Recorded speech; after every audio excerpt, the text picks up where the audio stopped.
दोस्तों, औरंगज़ेब और सिख गुरुओं से आपस में जो विवाद हुए हैं वो इतिहास का एक ऐसा काला पन्ना है जिसकी वजह से अक्सर मुसलमानों और सिखों के बीच में कड़वाहट पैदा करने की कोशिशें की जाती हैं।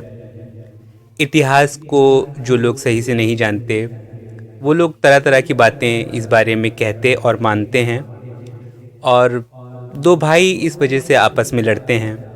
जब इस बारे में इतिहास का कुछ अध्ययन मैंने किया और सिख भाइयों से जानकारी हासिल की तो कुछ ऐसी गहरी बातें जानने को मिली जिनसे पता चलता है कि मुग़लों और सिखों के बीच में धर्म की लड़ाई तो कभी हो ही नहीं रही थी। बल्कि पता तो ये चला कि मुग़लों और सिखों के बीच में लड़ाई हो ही नहीं रही थी, बल्कि मुग़लों का इस्तेमाल सिखों से लड़ाई करने के लिए किया गया था। बड़ी चालाकी से पहाड़ी राजाओं ने मुग़लों और सिखों को आपस में लड़ाया, या मुग़लों से लड़ने के लिए पहाड़ी राजाओं ने सिख सेना का इस्तेमाल किया। ये चीज़ें हमें पता चली। और जितनी भी बातें बताई जाती हैं कि औरंगज़ेब ने कहा कि इस्लाम कबूल कर लो वरना मारे जाओ, और गुरु महाराज के साहिबजादे इसलिए शहीद कर दिए गए, तो इनमें औरंगज़ेब का बीज तो कहीं था ही नहीं। आइए देखें इतिहास की वो बातें जिनके बारे में तरह तरह की भ्रांतियाँ प्रचलित हैं, उनमें सच्चाई क्या थी।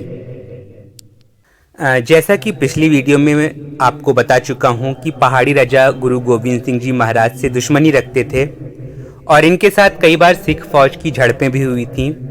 और ये पहाड़ी राजा ना तो मुग़ल थे ना ही मुस्लिम, सो इनके सिखों से युद्ध करने का कारण इस्लाम तो कहीं से हो ही नहीं सकता था।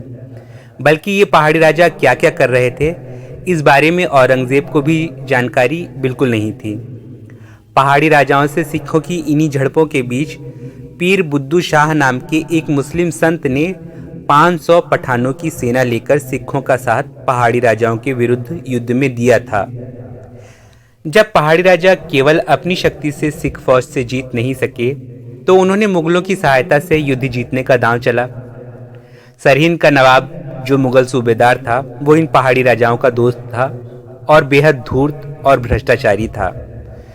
जब पहाड़ी राजाओं ने सिखों के विरुद्ध सरहिंद के नवाब से मदद मांगी तो दक्कन में औरंगज़ेब को व्यस्त पाकर सरहिंद और ऐसे ही दूसरे भ्रष्ट मुग़ल सूबेदारों ने झूठे पत्र लिख लिख कर गुरु महाराज पर जनता को मुग़ल राज्य के खिलाफ बगावत करने के लिए उकसाने के आरोप लगाते हुए कई पत्र लिखकर मुग़ल सेना की सहायता गुरु महाराज की फौज के खिलाफ मांगी। और बहुत ज़्यादा पत्र आते देखकर औरंगज़ेब ने अपने सूबेदारों पर विश्वास करते हुए उन्हें मुग़ल फ़ौज की सहायता लेने की अनुमति दे दी थी। ये बातें भी मैं संक्षेप में पिछली वीडियो में बता चुका हूँ। अब इसके परिणाम स्वरूप सन 1704 ईस्वी में चमकौर का युद्ध हुआ और इसमें गुरु की फ़ौज बेहद वीरता से लड़ने के बावजूद जीत न सकी। गुरु के दो बड़े साहिबजादों समेत कई सिख योद्धा शहीद हो गए। गुरु महाराज की माँ माता गुजरी दो साहिबजादों के साथ अलग कहीं भूमिगत हो गई थीं और गुरु गोविंद सिंह जी महाराज कहीं अलग। सरहिंद के नवाब ने मुनादी करवा दी थी कि गुरु गोविंद सिंह जी या उनके साथियों को जो भी नवाब के दरबार में पेश करेगा उसे भारी इनाम दिया जाएगा। माता गुजरी दोनों साहिबजादों के साथ वनों में भटक रही थीं। जहां कभी लंगर के सेवक रहे एक ब्राह्मण गंगू से माता गुजरी की भेंट हुई। गंगू ने उन्हें शरण देने की इच्छा जताई, हालांकि गंगू के मन में छल था। गंगू के घर में शरण लेकर रात में जब माता गुजरी और छोटे साहिबजादे सो गए थे तब गंगू ने उनकी अशर्फियों से भरी पोटली चुरा ली। हालांकि माताजी ने उसे ये करते हुए देख लिया था, लेकिन उन्होंने गंगू को कुछ भी नहीं कहा। इतना ही नहीं, गंगू ने माताजी के साथ एक और विश्वासघात करते हुए मुरिंडे के कोतवाल को ये जानकारी दे दी कि माताजी और छोटे साहिबजादे उसके घर में छिपे हुए हैं। इस पर कोतवाल ने तुरंत अपने सिपाहियों को भेजते हुए माताजी और साहिबजादों को बंदी बनाकर लाने का आदेश दे दिया। इस आदेश के बाद माताजी और साहिबजादों को रात में मुरिंडे की हवालात में कैद कर लिया गया। अगली सुबह उन्हें बैलगाड़ी में बैठाकर सरहिंद ले गए। सरहिंद पहुंचकर रात को माताजी और दोनों साहिबजादों को ठंडे बुर्ज में रखा गया, जहां चल रही ठंडी हवाएं किसी भी व्यक्ति को कमज़ोर बना सकती थीं। लेकिन नन्हे साहिबजादे फिर भी कमज़ोर नहीं पड़े। अगले दिन सुबह नवाब वज़ीर ख़ान के सिपाही आए और साहिबजादों को नवाब की कचहरी में ले गए।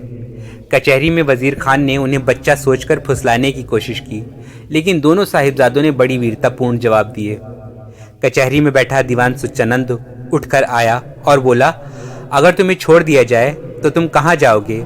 इस पर साहिबजादों ने कहा कि वो जंगल में जाएंगे, सिखों और घोड़ों को इकट्ठा करेंगे और फिर तुमसे लड़ेंगे। इस पर दीवान ने बड़े गुस्से में आते हुए जवाब दिया कि इन बच्चों को सज़ा तो देनी ही पड़ेगी, अन्यथा आगे चलकर ये भी हमारे साथ बगावत ही करेंगे। दरबार में मौजूद काजी ने साहिबजादों का सुच्चानंद के साथ हुआ वार्तालाप सुना और कुछ देर सोचने के बाद फैसला जारी कर दिया। इसमें लिखा था कि ये बच्चे बगावत पर तुले हैं, इन्हें जिंदा ही नींव में चिनवा दिया जाए। जब गुरु गोविंद सिंह जी महाराज के इन दोनों छोटे साहिबजादों जोरावर सिंह और फतेह सिंह को मौत का फरमान सुनाया जा रहा था, तो उस कचहरी में मलेरकोटला के नवाब शेर मोहम्मद खां भी मौजूद थे। उन्होंने इस पाप के खिलाफ आवाज़ उठाई और सूबेदार के इस फैसले का डट कर विरोध किया। नवाब मलेरकोटला को वज़ीर खान द्वारा याद दिलाया गया कि कैसे सिखों के साथ जंग में उनका सगा भाई मारा गया था। इस पर नवाब मलेरकोटला ने कहा कि जंग दो सेनाओं में होती है। जब सैनिक आमने सामने होते हैं तो दोनों तरफ के लोग मरते भी हैं और घायल भी होते हैं। इसमें इन मासूम छोटे बच्चों का क्या कसूर? हाँ, मैं जंग का बदला जंग में लूँगा, लेकिन इन नन्हे बच्चों को मारकर मैं बदला नहीं लूँगा। ये इस्लाम के खिलाफ है। ये बात भी इस्लाम के खिलाफ है कि नाबालिग बच्चों को किसी भी तरह की सज़ा दी जाए। मलेरकोटला के नवाब ने सरहिंद के नवाब को बहुत रोका कि ये बात इस्लाम के खिलाफ है कि छोटे छोटे नाबालिग बच्चों को मौत की सज़ा या कोई भी किसी भी तरह की सज़ा दी जाए, लेकिन नवाब बिल्कुल न माना। उसको तो ये छोटे छोटे बच्चे अपने सबसे बड़े दुश्मन नज़र आ रहे थे। उसने उनको नींव में चिनवा देने का, दीवार में चिनवा देने का जो फैसला सुनाया था उस पर वो कायम रहा। जब नवाब मलेरकोटला की एक नहीं चली तो ये सब देख सुनकर नवाब साहब हादा नारा यानी अल्लाहु अकबर ये आवाज़ बोलकर वहाँ से बाहर चले गए। ये हादा नारा सिख कौम के लिए एक अमर नारा बन गया है। जब इस घटना की जानकारी गुरु गोविंद सिंह जी महाराज को हुई तो उन्होंने पत्र लिखकर नवाब शेर मोहम्मद खान के प्रति आभार जताया। बाद के दिनों में सन 1783 ईस्वी में जब सरदार जस्सा सिंह अहलूवालिया और सरदार बघेल सिंह के नेतृत्व में सिख राज्य का विस्तार दिल्ली से लेकर कैथल, करनाल और दर्रा खैबर तक फैला, तब भी मलेरकोटला की ओर आंख उठाकर भी सिखों ने नहीं देखा। मलेरकोटला के नवाब साहब ने जो एहसान सिखों पर किया वो आज भी सिख समुदाय मानता है। 1947 के बंटवारे के वक्त भी एक भी मुस्लिम परिवार मलेरकोटला से पलायन करके पाकिस्तान नहीं गया। आज भी मलेरकोटला नवाब शेर मोहम्मद खान की यादगार है और हा के नारे को अमर बनाने के लिए सिख कौम ने शहीदी स्थान गुरुद्वारा फतेहगढ़ साहिब के मुख्य द्वार का नाम शेर मोहम्मद खान के नाम पर ही रखा है, जो कि सिख मुस्लिम भाईचारे की एक अद्भुत मिसाल है। ये सब चीज़ें आप अपनी नज़र के सामने रखें, फिर बताएं कि क्या उस समय मुग़लों और सिखों के बीच जो लड़ाई हो रही थी वो कहीं से धर्म की लड़ाई थी, वो कहीं से मुसलमानों और सिखों के बीच की लड़ाई थी। अगर वो मुसलमानों और सिखों के बीच की लड़ाई होती तो नवाब मलेरकोटला का एहसान आज तक सिख कौम क्यों मानती?